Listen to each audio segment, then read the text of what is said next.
to the channel. Today it's Sunday and I was hoping to get this job done over the weekend, but it's taken me longer than I had anticipated. This is the front arm I was talking about the other day, which it's actually turned into a much bigger job than it was supposed to be. I've grinded the old pin off, been drilling it, I've been trying to hammer it all morning.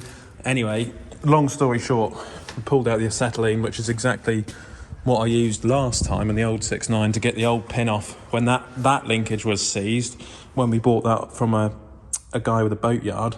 But this one came from a farmer, like I say, with the front links on, with a sprayer on the back. And anyway, long story short, it's seized, and that is why this pin won't come out. So I've replaced this pin.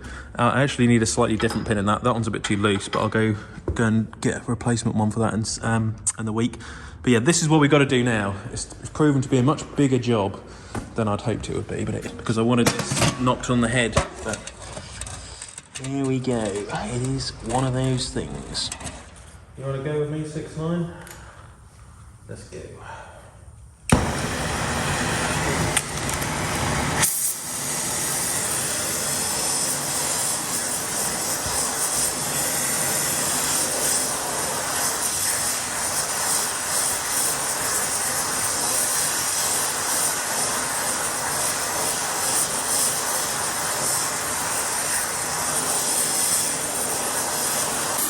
Using this semi-luminous flame, we've managed to heat up the pin. Unfortunately, I think it's changed shape over the years, and that's why it won't come out. Put a few drill holes in there. Try and weaken it. Try and relieve some of the pressure or the tension. Give it a good smack in a minute. Let it get hot now. Yeah, very difficult pin, this one.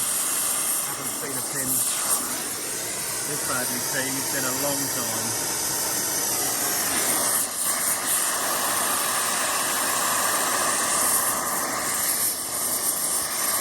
I think what's happened over the years is the pin on the inside is actually bent. It's actually bent in between here, with the weight of the front weight on for years, all the roads, potholes, all the rest of it. And it's actually bent the pins on the inside, but that's why when I used heat, they didn't come out. But the only way to get them out, I think, is going to be to drill them. So I've started drilling, but I'm finding that smaller drill bits work better because it's hardened steel. It's really, really difficult to drill, but I've run out of most of my drill bits now because they've all been either burnt out or they're destroyed. I have got a sharpener, I could try and sharpen some. But it's, like I say, it's just starting to be a real job. Another solution I've got is to get some hacksaw blades and just try and hacksaw the pin off in the middle, but it's really difficult to hacksaw because it's this really strong steel. It's like a hardened steel, which is obviously they use on the front link, you know, because you've got very heavy implements, which I understand. But on the other hand, when you're trying to get a pin out, which has been in there for years and is bent and is seized and won't listen to me, it's like difficulty 10 out of 10, like 11 out of 10. But I'll give you an update on how we're getting on with it. It's going to take longer than I'd anticipated this because I've tried heat, cutting it, everything. Just to give you an idea how difficult this is to drill. This is a brand new drill bit, Bosch drill bit, and it just literally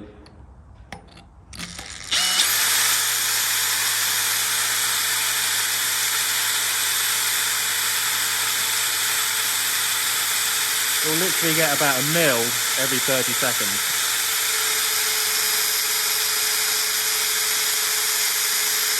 It's really, really hard to drill. Well, we just need some parts now to finish this tractor. Unfortunately, it's taken a lot longer than I'd anticipated because of that pin.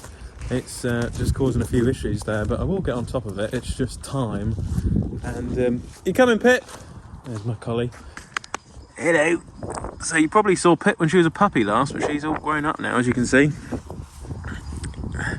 She's a dog.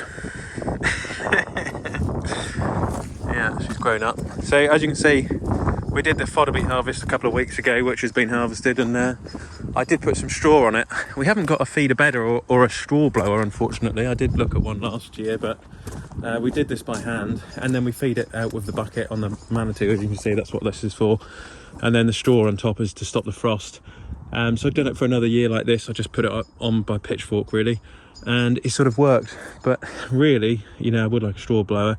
But nowadays, I found out that a lot of the bales, they just fall apart because of the big fancy combines they've got these days.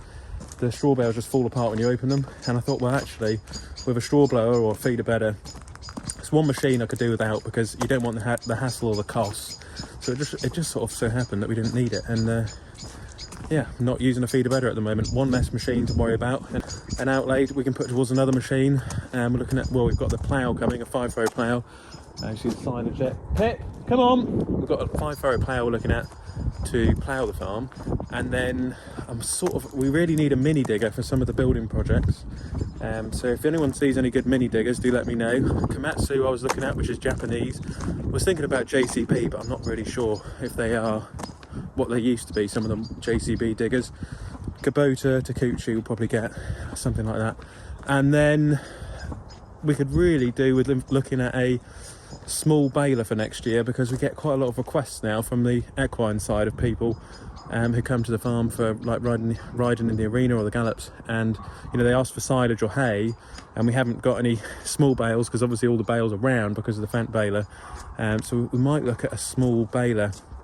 Been looking at some second-hand Welgers, and you could put it on like a small tractor, you could put it on like a 6430 or something like that, because it doesn't need crazy horsepower, and then I could sell the hay in the winter to the horse market, which would work out really well.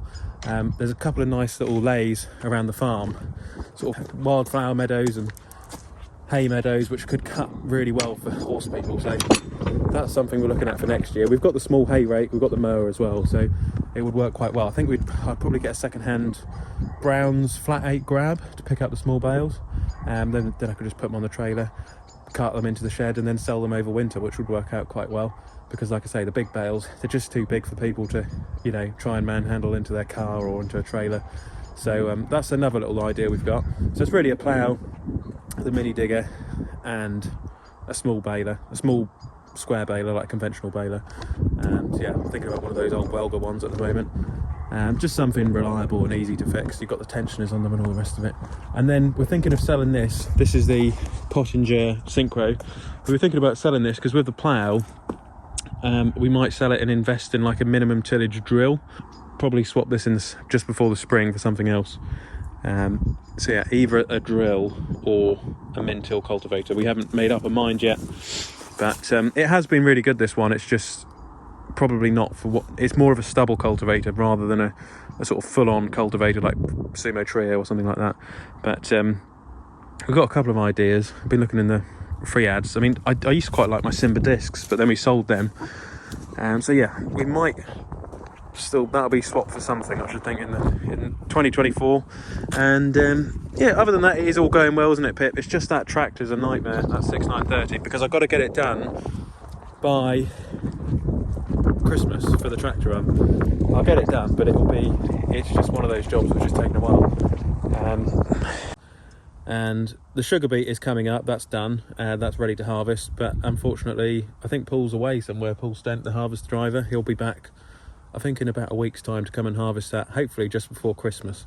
So it is all going well.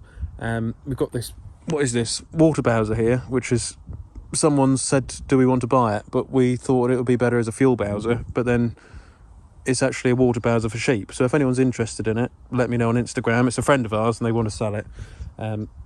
Yeah, it's not a fuel bowser, it's a water bowser, anyone who's asking. But yeah, so that's what's going on. Hopefully you can get the 6.9 fixed for the show, for the tractor run, and then it'll be back to hedge cutting just before or after Christmas, probably after Christmas now, because the weather's not been great on the fields. And so yeah, thanks for watching, keep liking and subscribing. Pip, I'll try and do a video every few days. Come on, Pip, here. She's shy of the camera now. And then we'll go from there. But yeah, let me know about the cultivator. Do you want to buy this fuel bowser? It's a water tanker, it's only had water in it, and the cultivator, got to swap it for something else.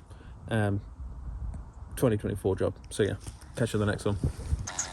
It's gone dark so early, hasn't it? Click here to subscribe to the channel, and click here to watch another Olly's Farm video.